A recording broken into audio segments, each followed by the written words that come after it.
Hello everybody, today is Friday, May 21st. I had another good day trading today. I'm really happy.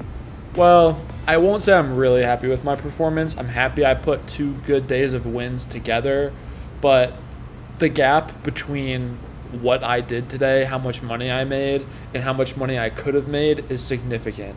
So make sure you watch this video to go through my thought process so you can see my thought process about how I could have made a lot more money today. Hopefully you'll learn something about sticking with positions, because one thing I struggle with is stay out power, but I also need to have stay in power, being able to hold good positions. Yes, primarily go for base hits, but when the market is telling you it has that chance for a big move, you got to stay with it. So with that, let's dive into the trade analysis. All right, so this is what happened today, and you can see my trades. Was not able to capture a third of the move. And on big move days like this, my goal is to just capture a third of the day. Here are my ES fills. The last slide was my NASDAQ fills, which is what I mainly traded, but I also took a few dumb ES scalps. And then here are those ES scalps compared to the entire day, so you can just see how small those were. And I was focusing in on too small of an area. I should focus on the bigger picture. So this was the first trade I took. I got short. I thought, the bears were going to take over today. I unfortunately got stopped out on the first trade, but that happens. I had kind of a tight stop loss placement, probably a little bit too tight. So I ended up getting long here again, or getting short here again, very soon. Right now, I'm already short. And so in the intro, I talked about a gap between how much money I made today and how much money I could have made.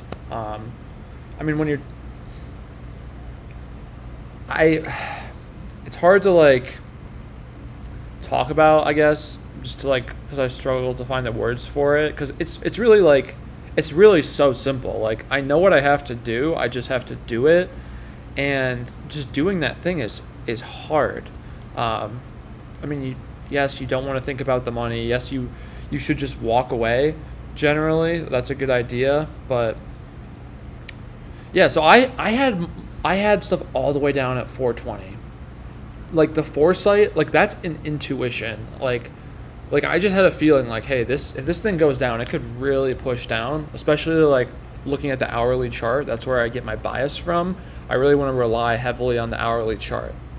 When we're in a trend, really just have faith in that. So, yeah, this was my best trade of the day. I usually, make my money in the first opening, 30. I usually make my trade that makes my money in the first 30 minutes or the first hour. But yeah, I think the first 30 to 90 minutes, that's where the best opportunities lie. So yeah, as we continue to go through this video, I will continue to talk about the gap between my results and what I think could have happened. So yeah, I still have 3 contracts on. Let's go. That's awesome. That is where I should have just left them. 511. That's fine. That is probably going to get hit. The reason I was a little bit hesitant is because there was good news pre-market, and you can see on that 5-minute chart just how much the bulls took it up. So I didn't want to be too bearish as we were entering this supply zone.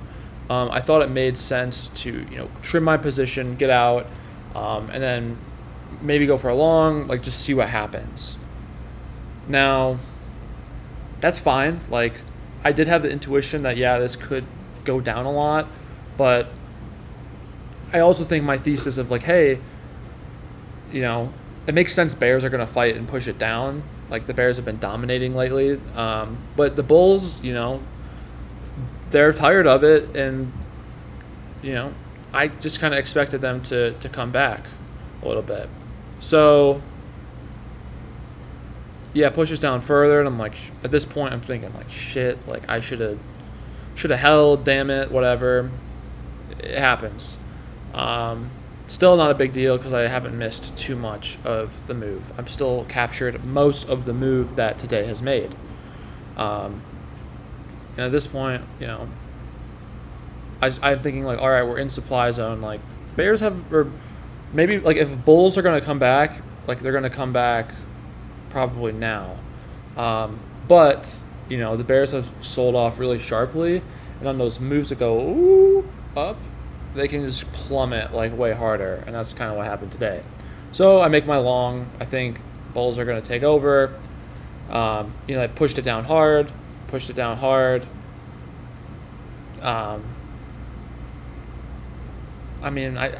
just should have been bears. Okay, I shouldn't have been bullish because, like, obviously, if you're gonna flip, usually you want to see like that the side is losing strength. But on the 5 minute, they pushed it down really, really hard, and that really strong candle on the 15 minute, there's like no reason you ever want to short that. So right here, guys, I slow this down a lot because this is like the most critical moment of the day. This is where we should have put on a big short position and put the stop loss above the pivot, because bears are clearly in control. Bulls tried to make a move up, failed. So when I got stopped out, I should have just hammered the short and put on 5 or 6 contracts of MNQ and just got big. Like, that is the biggest missed opportunity, and that's why I slowed the video down here, because that is just such a good opportunity. And yeah. And then this is where the waterfall, the waterfall's already started, but the waterfall really picks up here after on the second hourly candle. This thing drops like crazy.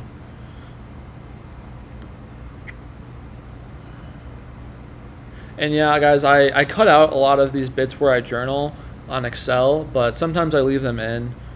Feel free to like read them. It's just kind of like my thought process during the day. Writing down what I think kind of helps me, I think, have a better perspective and see the market more clearly.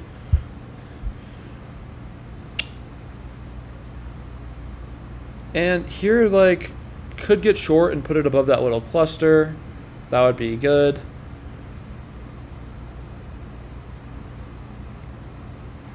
And on these pullbacks, just on the 1 minute chart, like, that is where we want to enter.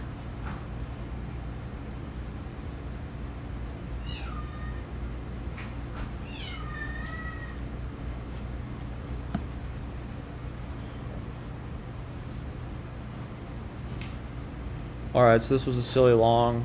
Obviously, this is a really dumb place to get long because, just look at the 5 minute chart, look at the 15 minute chart. There's so much bearish strength. It is a really dumb time to fight against it. And I think like, I'm seeing kind of like a double bottom here. And I think, what do I do here? Do I lose on this trade too? It's like obvious, like this is gonna lose. I should have just taken that like quick $100 profit. That was silly of me. So this time I try another long, and I think this time I do just take that quick $100 profit because I'm like, hey, we're probably gonna stay bearish. And hey, that would have been a okay point to get short even there, I think.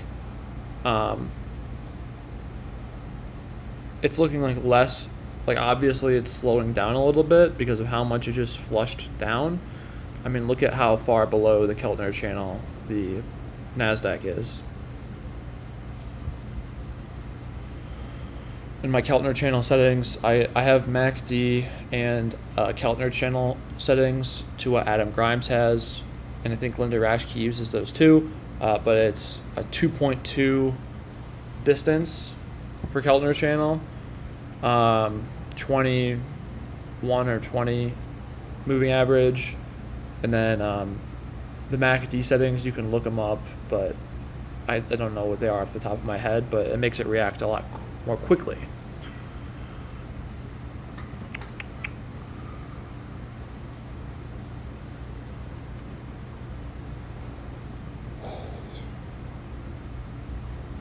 And yeah, like this is why it wouldn't have been a good time to get short because as you can see, um,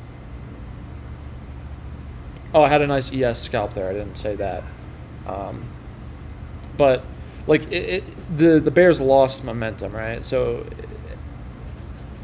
it's looking like, hey, maybe this is gonna have a U-shaped reversal. That candle on the 5 minute is a very bullish. So at this point, I'm like, hey, I kind of want to, like maybe an anti is setting up here, like an anti pullback, snap pullback. If you're not familiar with that reversal pattern, check it out. Very good reversal pattern. So I'm thinking I want to get long, and then now I'm realizing, okay, the Bears actually probably do have more strength. I'm hoping that the Bulls will defend this level, so I get long. And I get stopped out, unfortunately.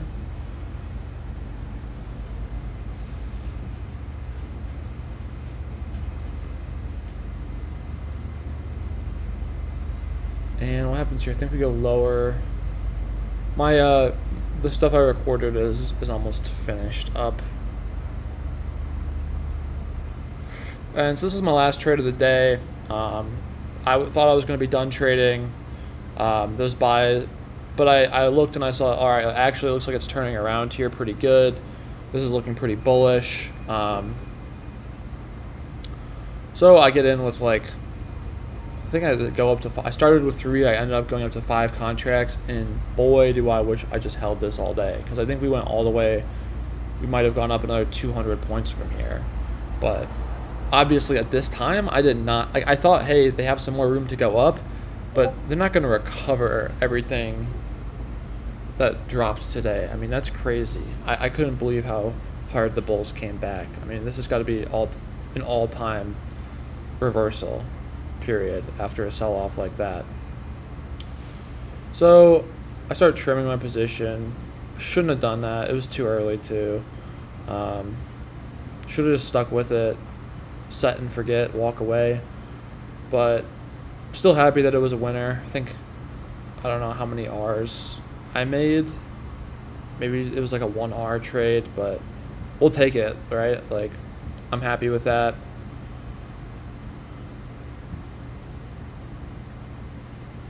And yeah, it bothers me to miss out on so much, but still a good day. All right, so that's all the video footage I have from today, all the game tape. Thank you so much for watching. Biggest lesson of today is having stay in power, being able to hold those positions. Also stay out power. Don't take those dumb little small trades. Like, hold it for the bigger picture. It's uncomfortable, but you have to do it. Keep the trading boring. I did a good job with risk. I still made money. But yeah, I mean, I'm happy. I'm disappointed, but all in all, I ended the week positive, and I recovered from a huge drawdown on Wednesday. That was devastating. So really good to get my confidence back. Check out those videos if you haven't.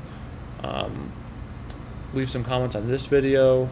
Love to engage and help other traders and get helped. Like, if you have advice, I would love that as well. So thank you so much for watching, and have a good weekend. Happy trading.